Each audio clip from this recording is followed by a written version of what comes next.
Mr. Gareth Thomas. Mr. Speaker, I beg to move that leave be given to bring in a bill to make provision about the entitlement of employees to benefit from profits made by their employers in certain circumstances, to require a company to allocate one seat on its board to an employee representative and for connected purposes. Mr. Speaker, if you work hard for a company, if you help it succeed and make a profit, then surely the owners should share a little of those profits with you and other employees. The best companies already do. Indeed, the best companies also want their staff involved in decision-making at the highest level, using their knowledge and expertise to help plot company strategy and keep senior management on their toes. In truth, Britain has a productivity and a fairness problem. Despite numerous initiatives, we are behind our main competitors in terms of productivity, whilst at the same time, inequality continues to grow. Changing the way companies work, how they take key decisions, and who is involved in these decisions is one essential for sorting these problems out. We lag behind the rest of the G7 and most of the G20 in how productive our economy is.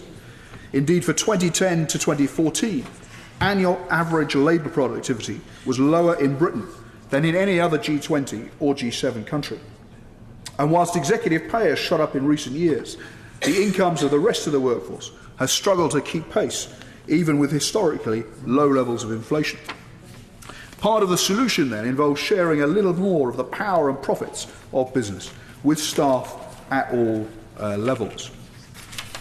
Companies like John Lewis share some of the profits they make with all their staff, giving the most junior as well as the most senior staff direct incentives to work even harder, think imaginatively, and go the extra mile. Employees also get to help choose the board, again giving staff direct responsibility for selecting those at the very top whose decisions they'll have to follow. Ensuring the concerns of staff get heard at the top table is particularly important, as it's staff who depend particularly on a stable business for their livelihood. Absent owners or disengaged shareholders may have other priorities. In countries like France and Germany, this shared capitalism is a standout feature of their business practice. Companies like Deutsche Bank have staff on their German board who play an important and positive role, while in France, firms of 50 or more employees benefit from up to 5% of profits being shared with all staff, except recent arrivals. Indeed, French governments of all political persuasions, right and left, have a long history of encouraging profit sharing amongst their companies. I understand laws on profit sharing have existed for more than 50 years there, requiring a mandatory profit-sharing scheme to be negotiated with French employees. Companies in France can choose to distribute rewards, either as a flat rate to employees, in proportion to wages, in proportion to the hours worked in the previous year, or a scheme based on a combination of all those principles. Arguably, the prevalence of profit sharing makes an important contribution to higher levels of French productivity. Between 2010 and 2014, France had levels of productivity per hour almost double that of the UK. Employees on boards, Mr. Speaker, are the norm in many other successful countries. In Denmark, France, Finland, Norway, Sweden, for example, as well as Germany, at least one director is elected by the employees. In Norway, favoured by some for being outside of the European Union, once a business has 30 employees, one director has to be chosen by the workforce. In Sweden, another key UK ally, once a company has 25 employees, around a third of directors have to be workers in the business.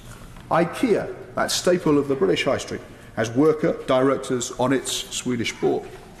In France, private companies with 1,000 or more employees, or 5,000 with 1,000 or more employees, or 5,000 or more if they're worldwide, have to have at least one or two staff on the board, while a third of all board members on state-owned companies are elected by the staff.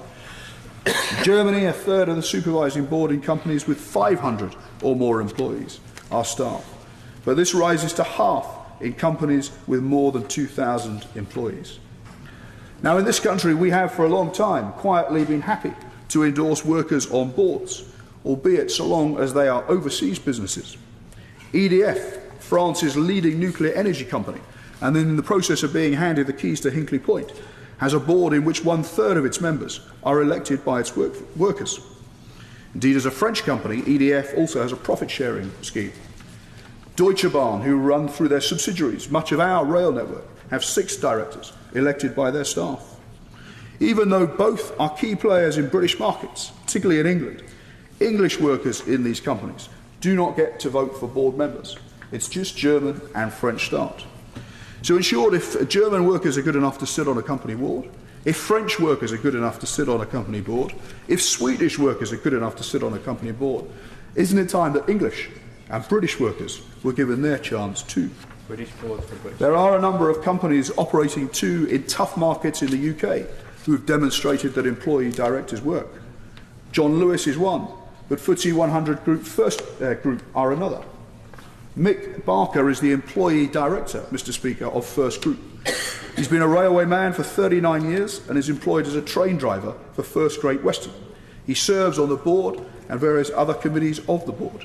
Indeed, First Group encourage their operating companies across the UK and North America to elect employee directors to their boards so that, in their own words, the views and opinions of staff are represented at the very highest level.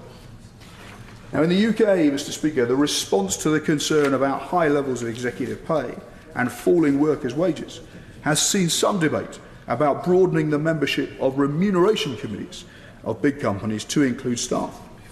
Indeed, the Department for Business, Innovation and Skills considered in 2011 reforming the remuneration committees of boards, but sadly, nothing happened. Analysis from the House of Commons Library suggests that if a French-style profit-sharing system was introduced here in the UK, corporate household names could be allocating to their staff an extra £500 to £1,200 a year once profits have been declared. Not huge sums of money to those at the very top of those businesses, but helping to reward better the collective hard work that is required for any business to succeed. It does not add to business costs, nor does it undermine pay differentials between skilled and unskilled workers, or between founder and recent employees. But it does offer an incentive to all to cooperate together to support business success and achieve higher returns for both staff and owners alike. As the IPPR have noted, if every private sector company in the UK with 500 or more employees had a profit-sharing scheme, over 8 million people in 3,000 British firms could benefit from hundreds of pounds a year extra. Company law, Mr. Speaker, in my view, needs to change to reflect modern Britain. Employees' crucial stake in the success of their employer needs recognition in law. Strong businesses, better rewards for staff, higher productivity and a less unequal country. This bill is a step towards those ambitions, and I commend it to the House. Order.